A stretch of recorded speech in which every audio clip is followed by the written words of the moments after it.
Hey guys, welcome to episode 2. Today we're going to be talking about communication. We've already gone over the intro for the 5-point checklist of all of the things that I have to make sure that I have, and you should too, as an armed security guard before you leave the house. This is my own personal 5-point checklist. You guys make your own 5-point checklist, but I'm sharing with you mine. Today we're going to be talking about communications. Now, when we're saying communications, what exactly are we speaking of? Well, we're talking about our cell phone and we're talking about our radios, right? So communication, very, very important aspect of what we do. Now, working as a security guard, either armed or unarmed, you're going to fall into one of two categories. Those people that have access to dispatch and communication, and those people who are pretty much on their own.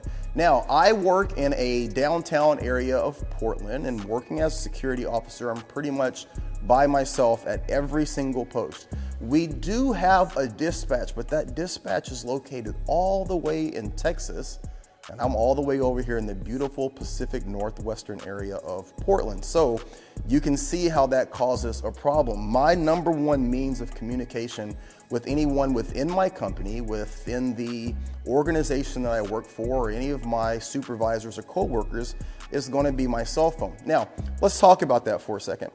One of the biggest complaints that I hear from supervisors and from site supervisors and contractors alone is that officers are on their phone, and I get that. There is a lot of merit to that, of people that spend a lot of the time on their phone, maybe surfing Facebook or looking at Twitter. But in terms of safety for your officers and communication for your officers, the phone is going to be the absolute best mode for that.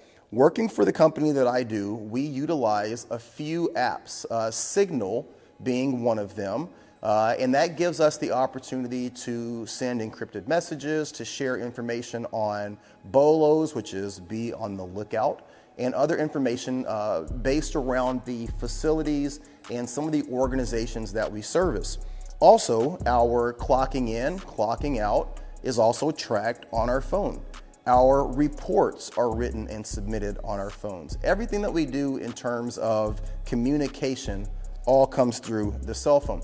Some of you are going to be working for companies that utilize a dispatch service that goes through your walkie-talkie or radio. There are a lot of different companies out there. There are a lot of different opportunities and options for the device that you use, but I just brought a little cheap Radio Shack radio for the demonstration here. If you have a radio that's keyed in for a certain communication service or your own local dispatch, you want to make sure that you have these. We actually utilize radios very similar to this in some of the areas that I service, and it's only for the internal facility.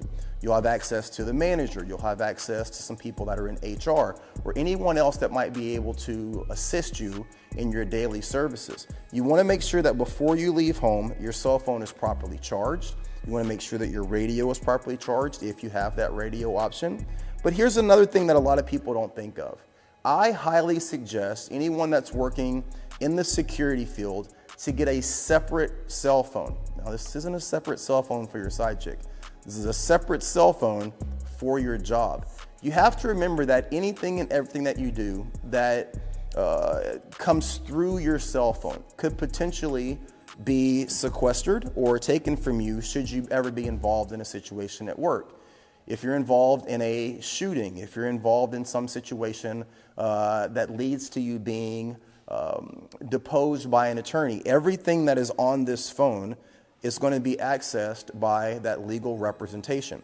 If you have the option to get a secondary phone that you only use for work, this would be the phone that you write your reports on, the phone that you send communication to your colleagues or to your supervisors through, that you document any issues. If you're taking pictures of crime scenes or taking pictures of anything that has to do with your job, related activities, you want to make sure that, God forbid, something happened and they take your phone into evidence, all of the other things that are on your phone are not being privy to being seen or accessed. It's very, very important, and it's very beneficial to you as a security guard to have a secondary phone that you only use for work purposes.